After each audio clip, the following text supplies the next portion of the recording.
Bacana demais, meu amigo. Estamos cheios de perguntas aqui. Te agradeço aí pela explanação. Já tem gente muito curiosa aqui. Eu fiquei também curioso com as perguntas aqui. Eu vou começar com Edires Matos. Ele pergunta aqui, vamos lá. É possível inovar sem muitos recursos financeiros? Obrigado pela pergunta de todo mundo aí. Professor Edires foi que conduziu um talk, uma reunião online justamente com alunos e professores. Muito obrigado aí pela pergunta, professor. O professor é uma referência na área da educação capixaba. Não tenha dúvida, a inovação, ela muitas vezes é vista, ela é linkada com a tecnologia, não necessariamente. Eu vou dar um exemplo prático agora, que você pode usar amanhã na tua empresa, na tua casa, se tiver impressora. Bruno, você pode usar no Camaleão, que eu sei que você tem uma estrutura tecnológica de última geração. O governo do estado também, qualquer outra empresa. Existe uma fonte para computador, que você baixa gratuitamente. Você põe no Google aí, pesquisar fonte econômica, fonte ecológica, você vai encontrar. Essa fonte, quando você faz a impressão, ela é toda perfurada. Se você colocar um tamanho um pouco maior, você... Então, na verdade, essa fonte está comprovada. Se você compará-la com uma Arial, que é uma fonte que muitas pessoas usam, você consegue uma economia de até 30% no toner. Você imagina uma empresa que tem um consumo de 100 mil reais, né, um pool de empresas, de 100 mil reais por mês com um toner. Só de trocar essa fonte no computador, que é gratuita, no seu editor de texto, você vai ter uma economia de 30%. Isso é inovação. Então, a inovação é, como eu falei, é uma agregação de valor a um processo, independentemente de ser tecnológico ou comportamental. Né? Então, é possível sim, professor Edils, a gente inovar sem muitos recursos. Esse exemplo que eu lhe dei é de graça. Bacana. Marcelo, outra pergunta aqui é da Maí Navarro. Pela sua experiência como empreendedor e consultor de inovação, qual dos 4 Cs é o mais importante numa empresa? Tem esse mais importante ou todos são bem relevantes aí? Olha, essa pergunta, ela pode ser comparada a um questionamento: o que é melhor num cheeseburger? O hambúrguer, o queijo, o pão, o tomate? Então, é difícil. Normalmente, as pessoas vão se opor a não ter um desses ingredientes compondo o cheeseburger. No caso desses 4 elementos que eu listei, não tenha dúvida que eles se complementam, conforme eu mencionei anteriormente. Mas se eu fosse obrigado a eleger um como mais importante, eu não tenho nenhuma dúvida que é a curiosidade. Porque quando você é curioso, você tende a ser criativo. Porque a curiosidade te faz conversar com as pessoas, fazer vários questionamentos, e nesse processo de curiosidade, você automaticamente vai adquirindo conhecimento, você vai melhorando o seu relacionamento interpessoal, porque você vê, criança, ela pergunta tudo para todo mundo, ela não tem essa distinção. E um adulto pode fazer a mesma coisa. Então, se eu fosse eleger, eu elegeria a criatividade, porque fatalmente a curiosidade, fatalmente quem é curioso se torna criativo, se torna uma pessoa que busca conhecimento e melhora a sua relação interpessoal. Bacana. Então, podemos dizer aí que é um gatilho, né? Para todas as outras. Perfeitamente. Bacana, Marcelo. Outra pergunta aqui. Emily Ito. Marcelo, como você sugere que podemos incentivar a inovação, soluções criativas em crianças? Você acabou de falar da criança aí, que já faz parte da natureza dela, né? Essa questão aí. Mas como que a gente pode também estimular, né, dentro de casa? A gente sabe que nas escolas tem alguns trabalhos, mas a gente, como pai aí, mãe, como que a gente pode estar também estimulando isso nas crianças? Olha, dentro da ABPIR, que é a nossa OS, a gente trabalha com uma linha que a gente chama de ciência aplicada à resolução de problemas. A gente tem 2 vertentes na ciência: a ciência básica e a ciência aplicada.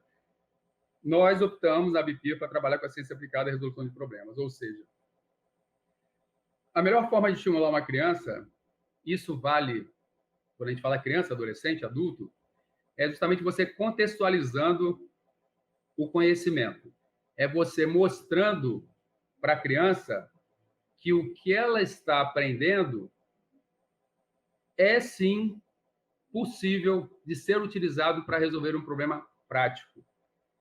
Essa é uma metodologia, também chamada metodologia ativa, que se utiliza em muitas escolas hoje em dia, que é a gestão, o ensino por meio de projetos, ou seja, é um ensino, uma engenharia reversa. Ao invés de você ensinar as disciplinas para chegar no final e apresentar um TCC, um trabalho de conclusão de curso, você cria um projeto, você é desafiado a criar uma solução para alguma coisa, situação real, e a partir daí você vai se vendo obrigado a adquirir conhecimentos, incorporar conhecimentos que te permitam estar devidamente equipado para atender aquela demanda. Então, o que eu tenho sobrinhos, né? Não tenho filhos, mas tenho sobrinhos, eu faço isso.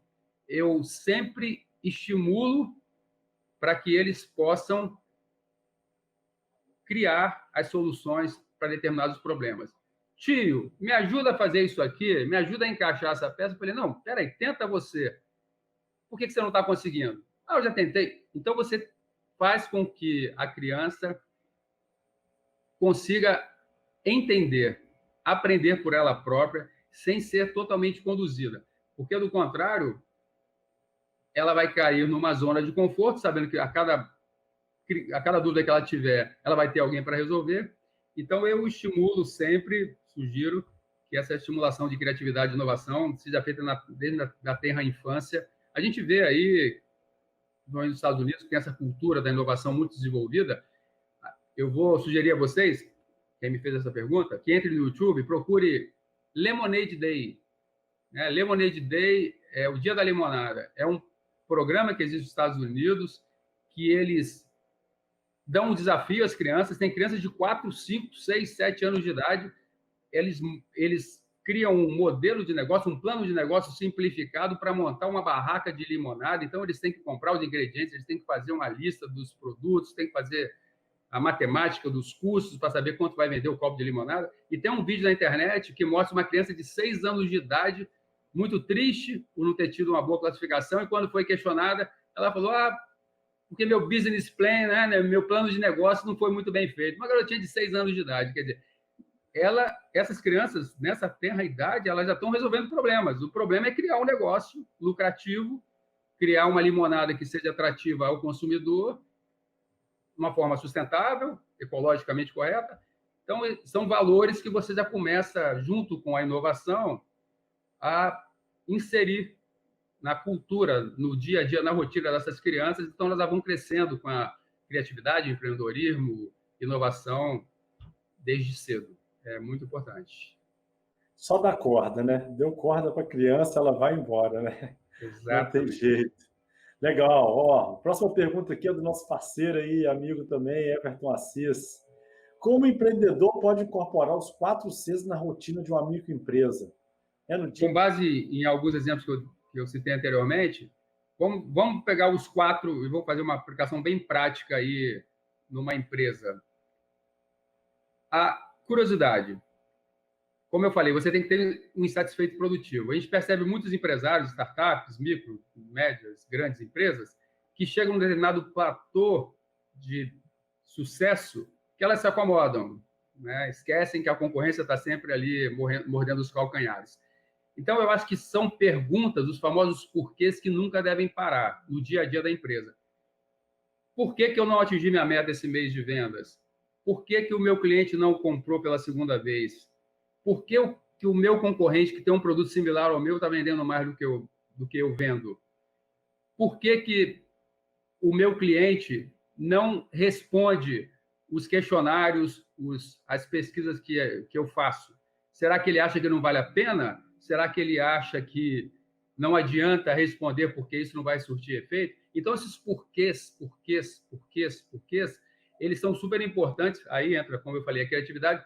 Isso tem que ser rotina. Eu sugiro uma vez por semana, como eu falei, como você tem a sexta sem lei, que no caso é a sexta sem nenhum tipo de critério de análise mais crítica no que você vai propor para inovar na empresa, que você tenha esses momentos semanais de questionamento. É o famoso lawyer devil, né? O de advogado do diabo. Você tem que buscar elementos que desabonem o seu negócio. Ou seja, você tem que ser um crítico feroz de si mesmo, porque só a partir daí que você vai crescer. Isso seria a curiosidade. Então, você ser um questionador, criar uma rotina na empresa semanalmente para fazer esse brainstorming com pessoas de fora, de preferência, do seu métier, do seu grupo de colaboradores, que possam ter uma outra visão. A criatividade também, esse momento que eu mencionei, para os colaboradores eles terem essa liberdade. Para vocês terem uma ideia, as grandes empresas elas destinam 5% do seu orçamento para a inovação como fundo perdido, porque são recursos destinados às ideias mais malucas, mais aparentemente sem perspectiva de sucesso.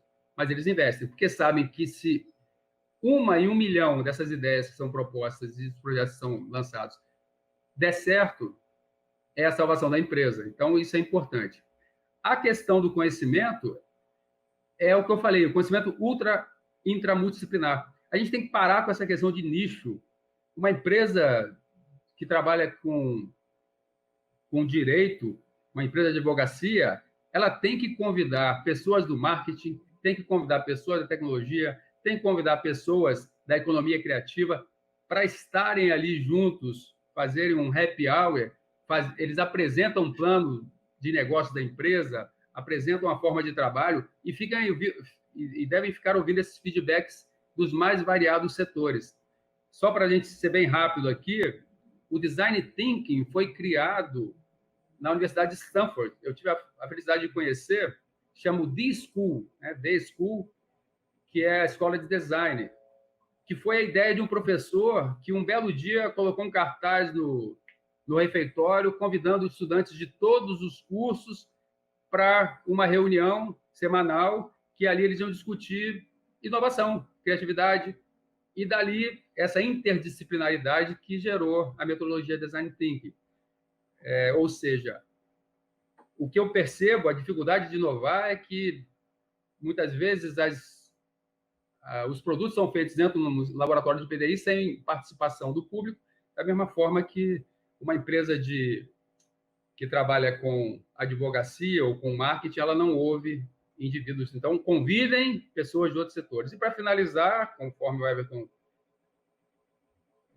solicitou, pedido do Everton uma ordem, a questão da comunicação, uma vez que você faça esses 3 procedimentos, realiza essas três atividades, automaticamente você já está criando essa interação interpessoal. Então, basicamente, é isso. Seriam essas práticas que eu implementaria na empresa.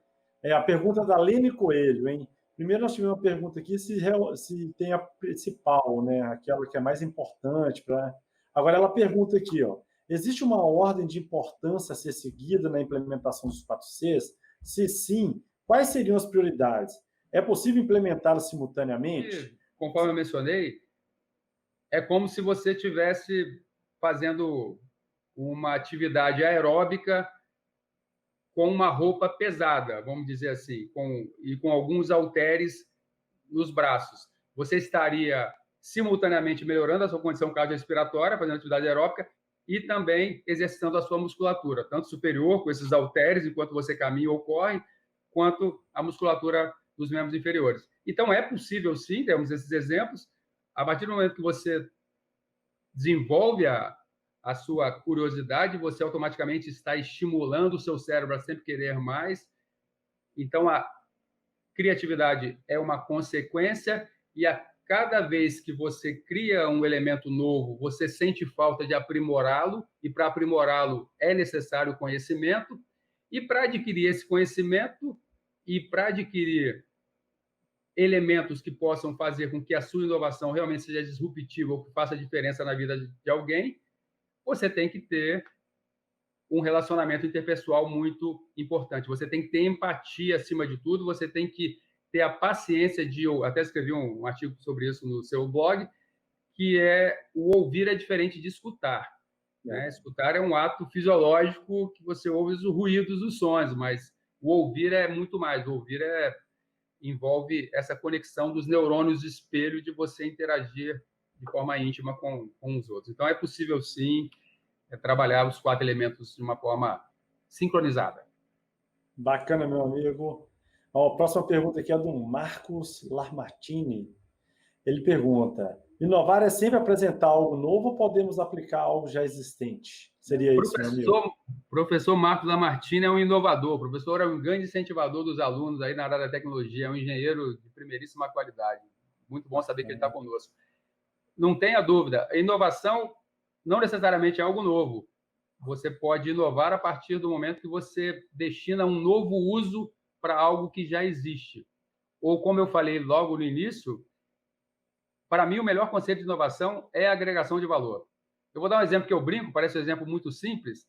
Eu trabalhei como consultor de uma empresa que, na área de inovação, que era muito interessante. Tinha a porta de acesso à área da tecnologia, tinha um bebedouro, os bebedouros automáticos, que toda vez que alguém estava bebendo água e alguém vinha da área da tecnologia, a pessoa praticamente era empurrada pela porta. Tinha um bebedouro e tinha um vaso de plantas ao lado. Eu vi aquela cena algumas vezes, que eu ia lá de vez em quando, e eu falei, tem algum problema mudar esse bebedouro de lugar? Eu falei, não. Eu falei, por que não mudaram? Eu não sei, tem quanto tempo ele está aí? Tem uns 20 anos, mais ou menos. Aí eu peguei tomei a liberdade, peguei o bebedouro, mudei de lugar, troquei de lugar com um vaso de planta, e a partir daquele momento, nunca mais ninguém foi atropelado pela porta. Isso é uma inovação? É inovação de processo. Né? Eu inovei um processo de fluxo dentro da... É um exemplo bem simples, mais para a gente descontrair um pouco, mas faz toda a diferença. A gente não aplicou nenhuma tecnologia, a gente simplesmente mudou um fluxo de um processo, ou seja, tem N exemplos, o tempo não nos permite, que mostram que a inovação é muito mais do que tecnologia, a inovação é muito mais do que criar algo novo. Basta ficar bem atento à história. Só para a gente fechar essa questão, não sei se vocês sabem, mas o abridor de latas, ele surgiu depois da lata, porque a comida enlatada foi desenvolvida, a tecnologia, na Primeira Guerra Mundial, os soldados levarem a comida. E os soldados abriam com a baioneta, né? Aquele punhalzinho na ponta do rifle. Então, depois que foi criado ou seja, muitas vezes a inovação também ela sofre um fluxo reverso. Você não sabe ainda, você tem que mostrar ao cliente, ao consumidor, qual é a real necessidade dele. Ele não sabe, é como Henry Ford disse várias vezes. Se eu fosse perguntar aos meus clientes o que eles queriam, eles iam falar cavalos mais velozes. Quando ele criou o automóvel, todo mundo falou que aquilo ia ser algo que não teria futuro. E a gente viu o que aconteceu, né? Se você pode nos dar exemplos de estratégias práticas para implementar os Cs nas empresas. E aí vem a pergunta da Emily, que ela falou que está agradecida pela resposta que você deu anteriormente, mas ela ainda está curiosa e ela quer saber, que, na sua opinião, qual é o maior empecilho para a implementação de uma inovação já à disposição da empresa? Em relação às práticas, já demos alguns exemplos. Agora, em relação à dificuldade da aplicação, reside basicamente, na minha visão, em duas bases. Primeiro deles, primeira base, primeiro pedestal, vamos dizer assim, dessa dificuldade em inovar, eu já mencionei anteriormente, que é justamente o medo do julgamento do próximo, o medo de sair da zona de segurança. Ou seja, é muito mais seguro o indivíduo dar continuidade a um processo que já vinha tendo algum sucesso, mesmo que já tenha um produto, por exemplo, que já não esteja vendendo tanto quanto vendia antes. É muito mais fácil você manter uma linha ou um procedimento operacional do que tentar inovar, correndo o risco daquele processo, daquele produto sendo um fracasso, e você ser cobrado por isso. Então, muitas pessoas elas pensam em preservar o seu emprego antes de mais nada. Elas não querem correr muitos riscos de propor inovações. Outra questão, como eu mencionei, do julgamento, que, infelizmente, a cada dia que passa, as pessoas estão mais receosas sobre o que vão pensar dela. Eu vou dar um exemplo da minha parte. Eu desenvolvi, como inventor, 2 inovações na área da medicina veterinária, uma para tratamento de câncer, outra para substituir a castração convencional de animais, essa castração medieval, que você não usa anestesia, que você faz um procedimento extremamente cruel. E quando eu falei que era possível usar uma combinação de substâncias orgânicas à base de mamão, que é a papaina, à base do abacaxi, que é a bromelina, e a base do leite, que é o ácido lático, parece uma vitamina que se dá para uma criança tomar pela manhã antes para a escola, isso poderia, uma vez submetido a um processo, se transformar em algo que curasse o câncer, como curou algumas centenas de animais curados aí, me chamaram de maluco. Né? Não foi uma vez, foram N vezes me chamaram de maluco. E de sonhador, mas eu sempre tive a certeza, a segurança que funcionava e funcionou. Né? Isso me fez aí ter a oportunidade de correr o mundo. Ou seja, acredite no seu sonho, se você realmente tem fé, se você tem subsídios para saber que aquela proposição que você está fazendo, ela segue alguns princípios, como, por exemplo, ela é factível tecnicamente, ela é viável economicamente, tem uma série de critérios que a gente usa, evidentemente, mas as maiores dificuldades são essas: o medo do julgamento e o medo de perder a segurança, no caso, às vezes, até o emprego.